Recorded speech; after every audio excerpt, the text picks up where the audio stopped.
ದಾವಣಗೆರೆಯಲ್ಲಿ ಉಂಟಾದಂತಹ ಗಣೇಶ ಮೆರವಣಿಗೆ ಸಂದರ್ಭದಲ್ಲಿ ಉಂಟಾದಂತಹ ಕಲ್ಲು ತೂರಾಟ ಪ್ರಕರಣಕ್ಕೆ ಸಂಬಂಧಪಟ್ಟಂತೆ ಇನ್ನಷ್ಟು ಸ್ಫೋಟಕ ವಿಚಾರಗಳು ಗೊತ್ತಾಗ್ತಾ ಇದೆ.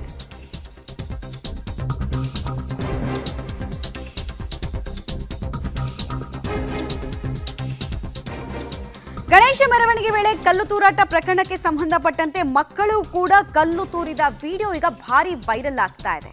ನೋಡಿ, ಮನೆಗಳನ್ನೇ ಟಾರ್ಗೆಟ್ ಮಾಡಿ ಕಿಡಿಗೇಡಿಗಳು ಕಲ್ಲು ತೂರಾಟವನ್ನ ನಡೆಸಿರುವಂತಹ ವಿಚಾರ ಇದು.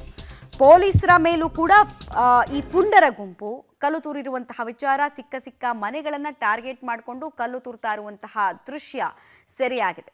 ಅದರಲ್ಲಿ ಅಪ್ರಾಪ್ತ ಬಾಲಕರು ಕೂಡ ಇದ್ರು ಅನ್ನೋದು ಶಾಕಿಂಗ್ ವಿಚಾರ. ಅವ್ರ ಕೈಗೆ ಕಲ್ಲು ಕೊಟ್ಟವ್ರು ಯಾರು, ಘೋಷಣೆಗಳನ್ನ ಕೂಗಿಸ್ತವ್ರು ಯಾರು, ಹಾಗೂ ಇದೇ ಮನೆಗಳನ್ನ ಟಾರ್ಗೆಟ್ ಮಾಡಬೇಕು, ಹಾನಿ ಮಾಡಬೇಕು ಅಂತ ನೋಡಿ ಯಾವ ಪ್ರಮಾಣದಲ್ಲಿ ಕಲ್ಲನ್ನ ಎಸಿತಾ ಇದ್ದಾರೆ ಅಂತ.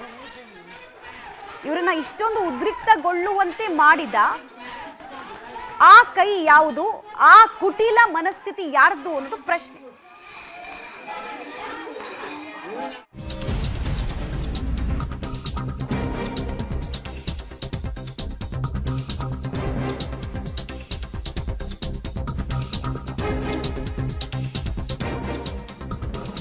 ಮಹಿಳೆಯರ ಮೇಲೆ ಪೊಲೀಸರು ಲಾಠಿ ಚಾರ್ಜ್ ಮಾಡಿದ್ದಾರೆ ಅನ್ನೋ ಆರೋಪ ಈಗ ಕೇಳಿ ಬರ್ತಾ ಇದೆ. ಪುಂಡರ ಬಂಧನದ ವೇಳೆ ತಡೆಯೋಕೆ ಬಂದವರ ಮೇಲೆ ಲಾಠಿ ಚಾರ್ಜ್ ಮಾಡಿದ್ದಾರೆ ಅನ್ನೋ ಆರೋಪ.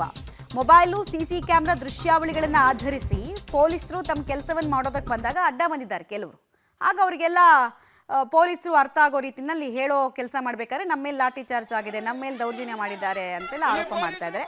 ಗಲಭೆ ಸಂಬಂಧ ಆಜಾದ್ ನಗರ, ಬಸವನಗರದ RMC ಠಾಣೆಗಳಲ್ಲಿ ಒಟ್ಟು 5 FIR ದಾಖಲಾಗಿದೆ. ಇಲ್ಲಿ ತನಕ ಈ ಪ್ರಕರಣಕ್ಕೆ ಸಂಬಂಧಪಟ್ಟಂತೆ 35 ಜನರನ್ನ ಬಂಧಿಸಿದ್ದಾರೆ.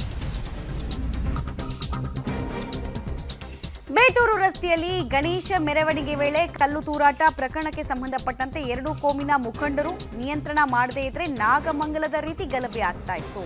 ಅರಳಿಮರ ಸರ್ಕಲ್ ಬಳಿ ಮೆರವಣಿಗೆ ಬರ್ತಾ ಇದ್ದ ಹಾಗೆ ಮತ್ತೊಂದು ಕೋಮಿನಿಂದ ಘರ್ಷಣೆ ಶುರುವಾಯಿತು. ಇಸ್ಲಾಂ ಜಿಂದಾಬಾದ್ ಅಂತ ಉದ್ರಿಕ್ತರ ಗುಂಪು ಕೂಗಿದೆ. 2,000ಕ್ಕೂ ಹೆಚ್ಚು ಜನರನ್ನ ಚದುರಿಸೋಕೆ ಪೊಲೀಸರು ಹರಸಾಹಸವನ್ನ ಕೂಡ ಪಡಬೇಕಾಯ್ತು. ಲಾಠಿ ಹಿಡಿದು ಪರಿಸ್ಥಿತಿಯನ್ನ ಮುಸ್ಲಿಂ ಮುಖಂಡ್ರೆ ಒಂದ್ ಕಡೆಗಳಲ್ಲಿ ತಂದ್ರಂತೆ. ಆಯುಬ್ ಪೈಲ್ವಾನ್ ಅನ್ನೋರು ಸೇರಿದಂತೆ ಅನೇಕರು ಅಲ್ಲಿ ಪಾಲ್ಗೊಂಡಿದ್ರು ಅನ್ನೋದು ಗೊತ್ತಾಗ್ತಾ ಇದೆ.